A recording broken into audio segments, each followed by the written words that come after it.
నుంచే పాపము మనతో వచ్చింది. ఎలాగంటారా? అవును కదా, మీరు చాలాసార్లు మీ తాతయ్య లాగున్నారనో, మీ నాన్నలాగున్నారనో, మీ అమ్మలాగున్నారనో చెప్తా ఉంటారు కదా. ఆ రూపురేఖలు ఎలా వచ్చాయి పిల్లలు?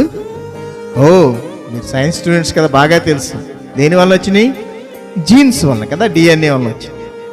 ఆ జీన్స్లోనే ఉంది పాపపు లక్షణం. వారి స్వరూపం మనకు ఎలా వచ్చిందో, ఆదాము అవ్వలు చేసినటువంటి పాపము యొక్క స్వభావం కూడా మన జీవితాల్లోకి వచ్చేసింది. అందుకే దానిని తీసివేయటం కోసం ఎవరు చేస్తారు, ఈ పాపాన్ని ఎవరు పోగొడతారు అని ఆలోచిస్తే ఎవరు కూడా లేదు.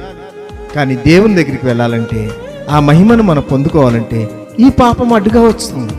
అందుకే దేవుడే, పరిశుద్ధుడైన దేవుడే మనల్ని పరిశుద్ధులుగా చేయటానికి మానవుడిగా ఈ లోకానికి అరుదించి సిలువలో తన ప్రాణం పెట్టి ఆయన చెప్పిన రీతిగా సమాధి చేసి 3వ దినాన్ని తిరిగి లేచాడు.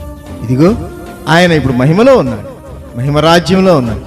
దానిని మనం పొందుకోలేకపోతాం. దానిని పొందుకోవాలంటే యేసయ్య ఒక మార్గాన్ని ఏర్పాటు చేశాడు. ఆయనే ఒక మార్గంగా మార్చబడ్డాడు. అది మనం విశ్వసిస్తే చాలు.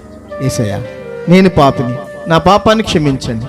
పుట్టిన దగ్గర నుంచి మీరు ఇచ్చే మహిమ నేను పొందుకోలేకపోతున్నాను. అందరిలో నేను కూడా ఉన్నాను. మీరు నన్ను ప్రేమించారు, ఈ లోకానికి వచ్చారు, నా కోసం ప్రాణం పెట్టారు, సమాధి చేయబడ్డారు, మరణాన్ని గెలిచారు. ఇప్పుడు పరలోకంలో ఉన్నారు. నా కోసం మీరు గృహాన్ని సిద్ధం చేస్తా ఉన్నారు, త్వరగా రాబోతున్నారు. నేను నమ్ముతున్నాను యేసయ్య, నా పాపాన్ని క్షమించండి అంటే చాలు, ఆయన మన జీవితాల్లోకి వస్తాడు. మనం పోగొట్టుకున్నట్టే ఆ మహిమను ఆయన మనకి ఇవ్వటానికి సిద్ధంగా ఉన్నాడు. మరి నీకు ఇష్టమా? ఇష్టమైతే ఇదిగో ఇక్కడ ఈ బాబు ఉన్నాడు కదా, ఈ బాబు ఏం చేస్తా ఉన్నాడంటే, ఈయన కూడా ఈ చీకటిలోనే పుట్టాడు, చీకటిలోనే పెరిగాడు, దేవుడు ఇచ్చే మహిమను పొందుకోలేని స్థితిలో ఉన్నాడు.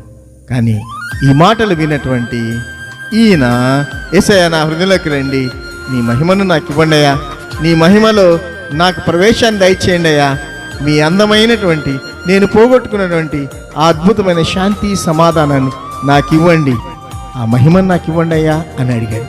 అడిగితే ఆలస్యమవుతుందా? యేసయ్య ఎప్పుడు మనకు సమీపంగానే ఉన్నాడు. వెంటనే యేసయ్య మన జీవితాల్లోకి వచ్చేస్తాడు. చూసారా ఎంత కలర్ఫుల్గా అద్భుతంగా ఉందో? యేసయ్యను నమ్ముకుంటే మన జీవితాలు కూడా ఇలాగే రంగురంగులుగా ఆనందకరంగా సంతోషంగా ఉంటాం. ఇదే మహిమ. ఆ మహిమ నీకు కావాలంటే ఈ బాబు చేసిన ప్రార్థనలు కూడా చేయాలి. ఇప్పుడే చేస్తావా? ఇప్పుడే చేస్తే ఇప్పుడే యేసయ్య నీ జీవితంలోకి వస్తాడు, నీకు ఆయన మహిమను ఇస్తాడు.